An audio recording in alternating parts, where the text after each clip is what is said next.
Le Conseil de sécurité a accepté d'un commun accord de considérer le retrait graduel du Congo de la force onusienne déployée dans le pays à travers une déclaration qui lance les bases du retrait de la MONUSCO. Les enseignants déplacés du territoire de Rutshuru observent un mouvement de grève depuis ce lundi. Ils exigent entre autres l'amélioration de leurs conditions de vie dans les différents sites où ils sont provisoirement affectés. Processus électoral en RDC face à l'évaluation de la mission de la SADC. Le ministre de la Communication et Médias rassure. Selon Patrick Mouyaya, la SADC n'a pas le droit de décider sur la tenue ou non des élections en RDC. Un nouveau drame a touché la Belgique. Une fusillade a eu lieu à Bruxelles lundi soir en marge du match des éliminatoires de l'Euro entre la Belgique et la Suède. Le bilan fait état de 2 morts. C'est l'heure de vous informer sur Télé 50. Bonjour à tous. Le Conseil de sécurité de l'Organisation des Nations Unies a déclaré lundi 16 octobre procéder à un retrait progressif et ordonné de la force onusienne déployée en RDC. Un signal qu'attendait d'ailleurs depuis plusieurs semaines le gouvernement congolais après que le président Félix Tshisekedi ait mentionné lors de sa prise de parole à la 78e session de l'Assemblée générale des Nations Unies à New York un retrait accéléré des casques bleus.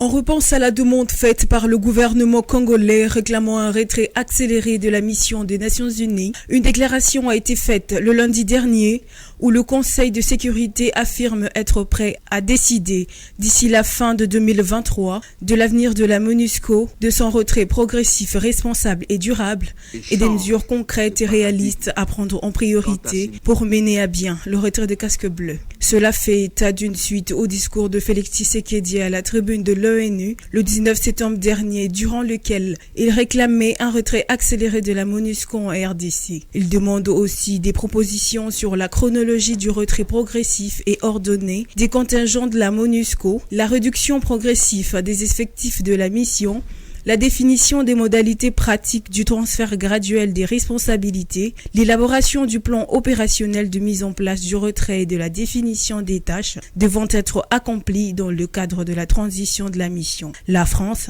elle, avait plaidé en faveur de la RDC, demandant une coopération étroite entre l'ONU et Kinshasa pour un retrait ordonné. La Grande-Bretagne avait proposé quant à elle une réduction du nombre des soldats onusiens sans précipiter le départ final. Agression de la RDC par le Rwanda, une marche pour exiger le départ de la force régionale de la communauté de l'Afrique de l'Est, EAC, est prévue ce mercredi à Goma. L'initiative est du collectif des victimes de l'agression rwandaise. Ce collectif dénonce ce qu'il appelle la non-efficacité dans la question sécuritaire dans la région, longtemps sous menace d'une agression imposée par le Rwanda sous le label M23. Et nous sommes en ligne avec son porte-parole, Gafuru Rassibomania. Bonjour, où en sommes-nous avec l'organisation de votre marche? Nous comptons faire une manifestation demain. Nous sommes en train de nous protester contre la force régionale de EAC. Au moins, vous pouvez aussi vous poser également des questions par rapport à à la complicité que nous on dénonce. En se posant la question comment on peut embusquer un convoi de M23, mais c'est l'Ouganda qui se prononce, soit disant que c'est la force régionale qui a été attaquée. Tout ça, vous sentez au moins que le mobile de cette communication de l'armée ougandaise, c'est une façon de chercher ou de vouloir couvrir les terroristes du M23. Nous sommes en train de protester contre sa passivité, mais aussi la complicité de cette force régionale qui appuie à nom et à munitions les rebelles du M23. Nous, on a déjà saisi l'autorité urbaine et on sait que c'est pour l'intérêt de la nation et c'est une marche pacifique. Je crois que l'autorité ne va pas aussi s'opposer à nous. S'il s'opposait à nous, comprenez que c'est déjà à la dernière minute. On a déjà mobilisé toute la population, toutes les victimes de l'agression rwandaise.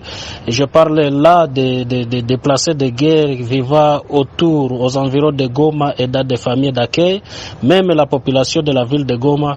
Donc nous, on maintient seulement que demain, le 18, à partir de 8h, nous, on va commencer notre marche pacifique qui va chuter au niveau du gouvernorat.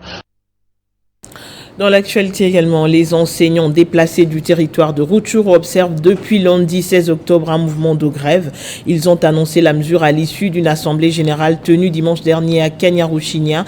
Ces professionnels de la CRE, issus des écoles du territoire de Rutshuru ainsi que de Kibumba et Buumba au nord de Nyiragongo, exigent entre autres l'amélioration de leurs conditions de vie dans les différents sites de déplacement où ils sont provisoirement affectés pour encadrer les élèves déplacés. Selon leur syndicat, cette disposition est conservatoire en attendant la réponse aux nombreuses revendications adressées depuis quelques semaines aux autorités de l'EPSP dans ce coin du pays.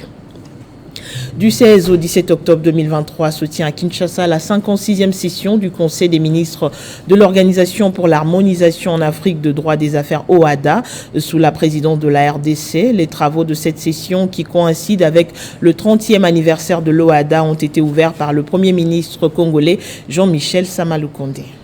Tout en vous souhaitant plein succès, je déclare au nom du président de la République et chef de l'État ouverte la 56e session du Conseil des ministres de l'espace OHADA.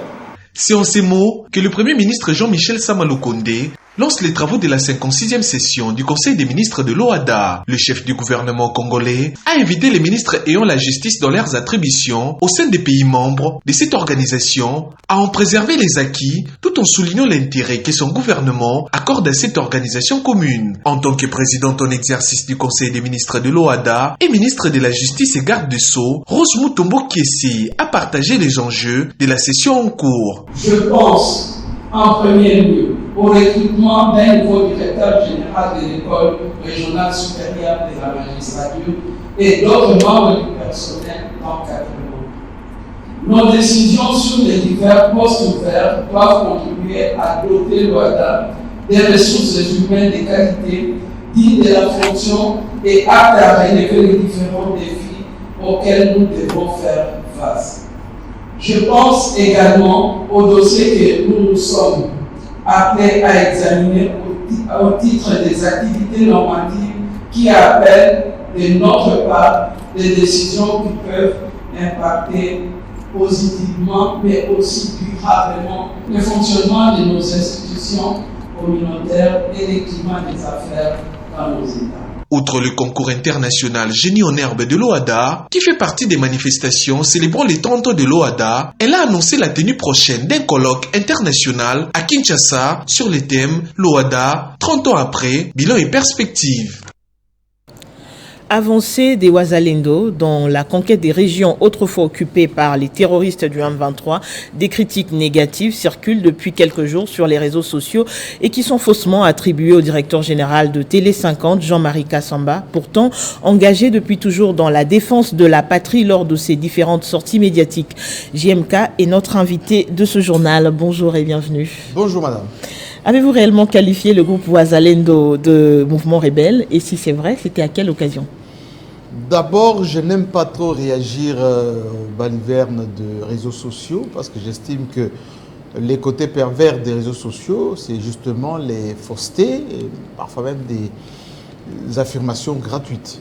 Mais je tiens ici à préciser que nous sommes patriotes et fiers de l'être et nous nous battons depuis toujours pour l'intégrité de notre pays, la fierté du Congo, l'image de notre pays. Et tout combat qui est mené pour recouvrer ceci est le nôtre. Les Wazalendo, ce sont nos compatriotes.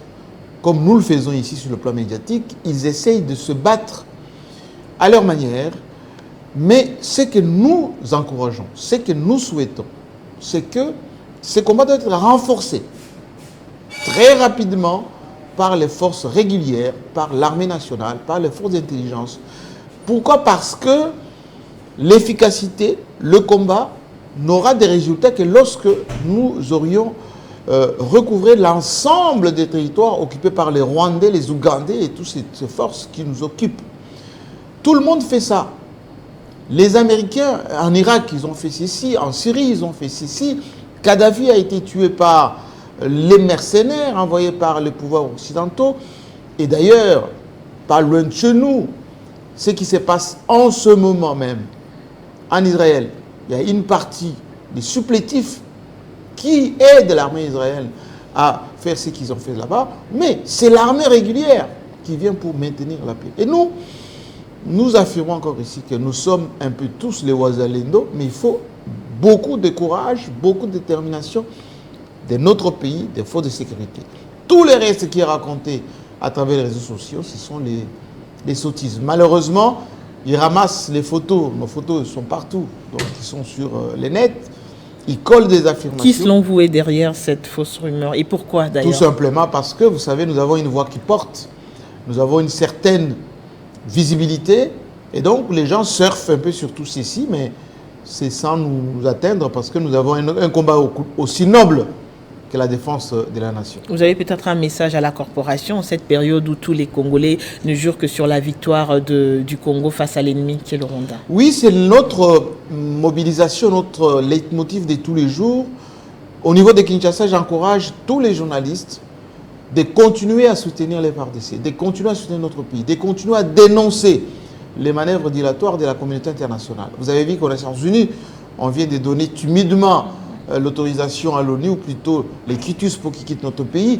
Mais le Niger a chassé ces gens aussi vite. L'Angola l'avait fait à son temps, les Maliens l'ont fait, les Burkinabés aussi. Pourquoi nous, RDC, on doit tergiverser, attendre, faire plier les gens? Non, nous devons être d'abord en cohésion en interne, et la presse doit faire ce travail. Tout le reste qui est fait comme affirmation, voilà, M. GMK a dit ceci, non. Ça, ce sont des histoires des réseaux sociaux auxquelles on n'accorde aucune importance. Notre lutte pour la fierté du Congo, pour son autodétermination, reste entière. Merci beaucoup Jean-Marie pour cet éclairage. Merci madame. Le bilan du naufrage d'une baleinière à Mbandaka revu à la hausse. Il est actuellement fixé à plus de 50 morts, affirmation du ministre des Transports, Marc Ekila, lors du briefing hebdomadaire face à la presse. Il a annoncé qu'au moins 47 corps ont déjà été repêchés. Cependant, les enquêtes se poursuivent. Au moment où nous parlons, j'ai eu des derniers échanges avec le commissaire fluvial sur place. Jusqu'aux alentours des 14 heures, on était à 47 corps repêchés et plusieurs disparus. Et malheureusement, comme l'embarcation était en situation d'irrégularité, on n'a pas pu avoir le manifeste pour déterminer exactement le nombre de passagers qui étaient à bord. Mais cela est dû naturellement, comme vous le savez, vous l'imaginez déjà, c'est à la surcharge. La surcharge en est une cause, et aussi, dans notre pays, la réglementation, notamment plusieurs arrêtés qui existent, interdisent aux embarcations en bois, n'est-ce pas, de quitter le quai, de naviguer la nuit, de quitter le quai la nuit. C'est voilà la cause qui est cela. Mais rapidement, nous avons travaillé sur la question. Nous avons contacté les autorités provinciales sur place pour leur demander de mettre en place une commission d'enquête qui s'est réunie déjà. Et la commission d'enquête, comme le gouverneur est en séjour dans la ville de Kinshasa, la commission d'enquête est conduite par le vice-gouverneur qui est sur place. Il y a le représentant de l'ANR, il y a le représentant de la DGM, il y a le commissaire fluvial. J'avais souhaité qu'il y ait le représentant de la police sur place et également le procureur de la République pour amener les enquêtes, mais aussi j'ai travaillé avec ma collègue de la justice. Au cours de ce même briefing, le ministre de la Communication a fait une mise au point sur la dernière mission de la SADC en RDC par rapport aux élections qui se tiendront au mois de décembre. Selon Patrick Mouyaya, la SADC n'a pas le droit de décider s'il peut avoir élection ou pas en RDC. On l'écoute. C'est la preuve d'ailleurs que beaucoup de gens ne sont pas assez sensibilisés sur les questions électorales.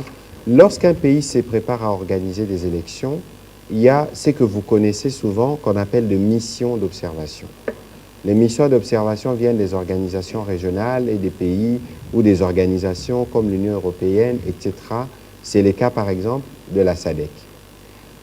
Avant chaque élection, il y a ce qu'on appelle, moi j'en ai fait partie, en anglais on les appelle Pre-Assessment Mission. Ça veut dire une mission des experts qui vient prendre la température. Ce n'est pas la SADC comme j'ai vu certains écrire que la SADC va décider si les élections vont être organisées ou pas. À quel titre? La SADC vient regarder comment les élections se préparent en discutant avec les différentes parties prenantes, les entendre, parce que c'est tout l'écosystème qui est passé en revue, et s'il y a des conseils et des suggestions, il les donne. Moi qui vous parle, en 2015, j'ai fait partie d'une mission au Nigeria. J'ai eu l'occasion de voir le président Buhari, à l'époque il était candidat, et d'autres responsables, notamment religieux au Nigeria, pour poser des questions, s'il y avait des risques, prodiguer des conseils et voir dans quelle mesure le processus peut aboutir. Mais nous n'avions pas, nous, une décision particulière. Procès Salomon Kalonda, c'est au cours d'une audience publique lundi 16 octobre organisée à la prison centrale de Ndolo que les avocats du conseiller spécial de Moïse Katumbi, dit Salomon Kalonda, ont essayé de plaider pour son évacuation à l'étranger. Une plaidoirie qui intervient lors de l'audience suite à la déclaration de son médecin sur l'état de santé du prévenu qui s'est dégradé et mérite une prise en charge appropriée d'un spécialiste qui ne peut être bien assuré qu'à l'étranger. Face à cette demande, le ministère public a requis une contre-expertise médicale qu'il pourra répondre le vendredi prochain.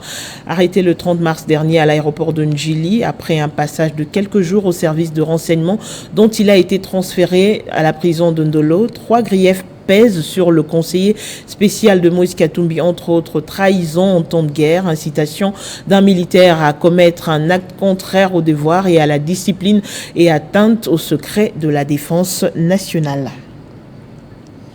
Durant 2 jours à Kinshasa, la conférence internationale des partenaires du programme d'urgence intégré du développement communautaire se tient sous le thème « Dynamiser et moderniser la gouvernance socio-économique des entités territoriales décentralisées en RDC ». En mission officielle à Kinshasa, la gouverneure de la province du Olomami, Isabelle Yumba Kalinga, a pris part à ces assises de grande envergure. Regardez. La gouverneure de la province du Olomami est en mission officielle à Kinshasa dans le but de participer à la conférence internationale des partenaires du programme d'urgence intégrée du développement communautaire sous les thèmes « Dynamiser et moderniser la gouvernance socio-économique des entités territoriales décentralisées en République démocratique du Congo ». Cette conférence se tient au Salon Congo Pullman du lundi 16 au mardi 17 octobre 2023. C'est une occasion pour la gouverneure du Olomami, Yumba Kalinga Mushimbi Isabelle, dénouer des relations avec différents partenaires dans le but de relever la province, longtemps sombrée dans les sous-développements. Cette cérémonie d'ouverture a connu la participation de plusieurs exposés, notamment la présentation sommaire des axes de ces programmes, des opportunités d'affaires d'insertion socio-professionnelle y afférentes en faveur des groupes vulnérables au niveau des ETD. Juste après, les ministres des Affaires sociales et Solidarité nationale et son homologue du développement rural ont tous deux débattu sur la promotion de l'entrepreneuriat communautaire des ETD provenant des 15% de la redevance minière et de la caisse des péréquations. Tout cela avant que le Premier ministre ne prononce son mot d'ouverture. Centrale du gouvernement que j'ai l'honneur de diriger, il s'agit bien évidemment du programme de développement local de 945 territoires, PD 145T aussi, qui, comme chacun le sait, possède de la vision de son Excellence M. Félix Antoine Tshisekedi Tshilombo, président de la République et chef de l'État. Pour clore cette conférence, les partenaires prendront part aux assises de ce mardi 15 octobre présidées par le chef de l'État, Félix Antoine Tshisekedi. En marge de la journée mondiale de la vue, l'université privée ONU qui est spécialisée en optométrie a organisé un point de presse ce lundi 16 octobre avec comme objectif présenter ce métier à l'assistance et présenter également le bâtiment où se dérouleront les différentes formations prévues. Bientôt, les spécialistes optométristes sortiront de l'ONU. Entendez Horizon Ophthalmic and Nursing University, une université spécialisée en optométrie. C'est ce qui justifie ce point de presse organisé par la dite université qui a tenu à présenter le métier et les différents contours de cette science. Il était également question de présenter le cadre dans lequel se déroulent les différentes formations. Une première en RDC, les bâtiments de l'ONU est composé en termes matériels des infrastructures modernes, notamment des auditoires avec 850 écritoires confortables et des laboratoires d'application. Elle projette de créer une clinique pédiatrique bien équipée pour le soin adéquat de jeunes enfants. À l'issue de cette réunion, le professeur Mbassani, secrétaire général à la recherche de l'ONU, n'a pas manqué des mots. Ce métier qui est très peu connu dans les pays francophones, mais très développé dans les pays anglophones, nous voulons à ce qu'il puisse aussi être présent dans notre pays. Et donc, dans ce sens-là, nous avons le plaisir de vous recevoir ici vous présenter d'abord l'établissement dans lequel se fera cette formation. C'est vrai, c'est un établissement privé, mais qui est reconnu par le gouvernement, puisqu'il y a un décret qui consacre son fonctionnement. Nous exhortons vraiment les étudiants qui n'ont pas encore un établissement pour s'inscrire, de se présenter ici, se renseigner et pourquoi pas prendre l'inscription afin qu'ils soient parmi les nôtres pour la formation en optométrie. Cette belle initiative est à féliciter car la RDC comptera pour sa première fois une université spécialisée en optométrie. Collaboration entre pays pour prévenir des maladies et épidémies par la gestion des animaux. Plusieurs vétérinaires ont participé à une séance de renforcement des capacités pour assurer la bonne santé des animaux et des humains. Suivez. Plusieurs experts se sont réunis dans cette salle, d'autres venant dans d'autres pays d'Afrique et d'ailleurs pour évaluer la performance des services vétérinaires. Je suis Dr Bouné Diop, je suis vétérinaire sénégalais et je conduis la mission d'évaluation des services vétérinaires de RDC envoyée par l'Organisation mondiale de la santé animale, l'OMSA.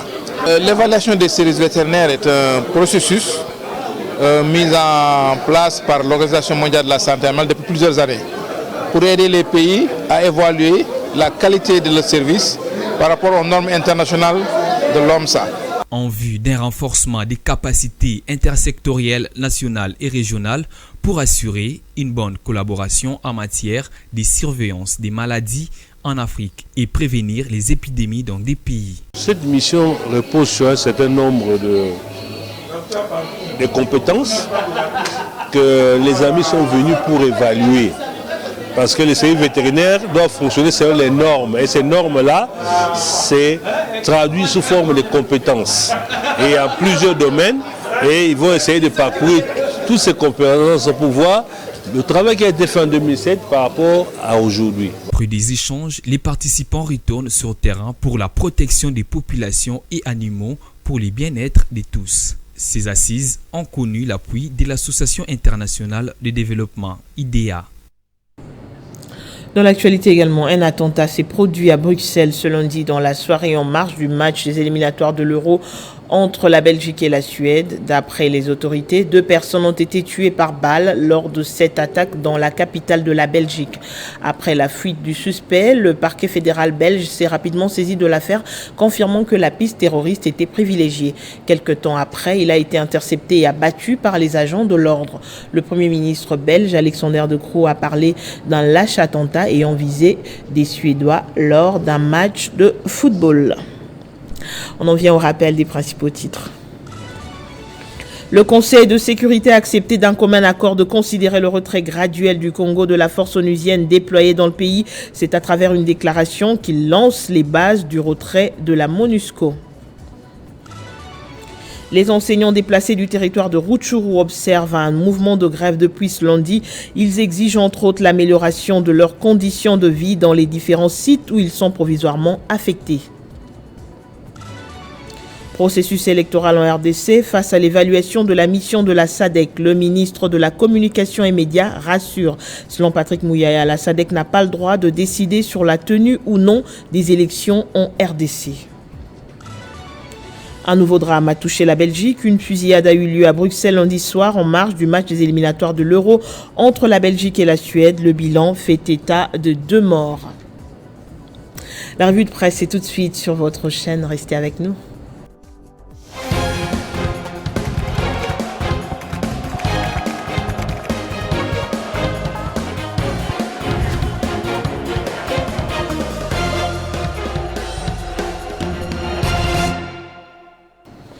Et c'est avec plaisir que nous recevons notre habituel binôme Héritier Ntambwa qui signe la sélection de tous les mardis. Bonjour et bienvenue Héritier. Merci Amina et salutations respectueuses à toutes ces personnes qui nous suivent de partout. Kinshasa, le ministre de l'Intérieur Peter Kazadi suspend les activités de l'Assemblée provinciale.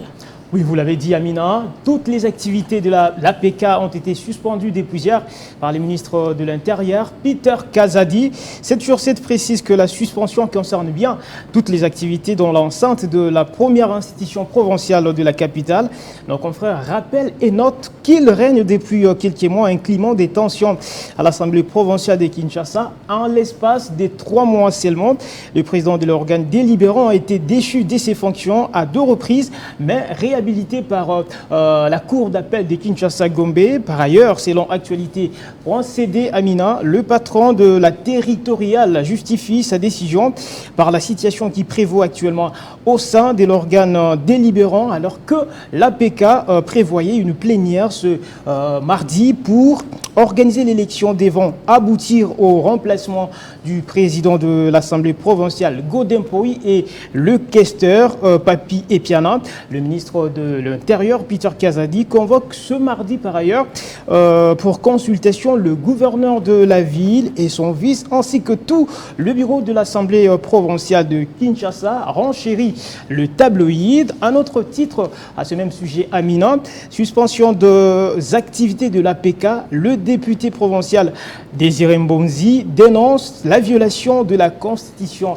C'est confiant aux médias politiques RDC.net. Le député provincial Désiré Mbonzi Wambozi qualifie des violations de la Constitution la décision de Peter Kazadi, car estime-t-il, un simple télégramme du VPM ne peut suspendre les activités d'une institution parlementaire. Aminant, le VPM vient par là, selon lui, violer la Constitution et la loi sur la libre administration des provinces. Renseigne politique RDC.net. Au Soudan, après 6 mois de guerre, les médias parlent de l'inaction de la communauté internationale. Tout à fait, vous l'avez dit, beaucoup des médias parlent de cette inaction de la communauté internationale au regard de ce qui se passe au Soudan. Ce silence est assourdissant. C'est donc là le propos d'un humanitaire sur les réseaux sociaux relayé ici par Radio France Internationale. 6 mois après, bien sûr, les débuts du conflit, aucune des 3 médiations pour obtenir un cessez-le-feu entre les deux belligérants n'a abouti. À ces sujets, Amina, France 24 titre à sa une, 6e mois de guerre. Les civils, premières victimes, selon ce média français, plus de 9000 morts, 5,6 millions de déplacés et de réfugiés. Un dernier titre, et j'en termine là-dessus. Soudan, un échec catastrophique de l'humanité, selon MSF, titre du média Africa News. Ce média estime que la guerre au Soudan continue d'infliger d'indicibles souffrances, mettant des vies en danger, déplaçant des millions de personnes de leur foyer et causant des décès, selon MSF, qui déplore le manque de protection des civils. Africa News rapporte que ces derniers vivent au gré des bombardements, des tirs d'obus et de fusillades. Les ONG appellent par ailleurs, Amina Bayombo, à une augmentation significative des efforts humanitaires, à la protection du personnel médical, des travailleurs humanitaires et des civils, aussi à la levée des blocages administratifs sur le personnel et les fournitures médicales. Voilà qui met un point final à notre revue de presse de ce mardi, Amina Bayombo. Nous vous en remercions, Héritier Tamboua. Je vous en prie. Le journal revient dans moins d'1 heure sur votre chaîne. À très bientôt.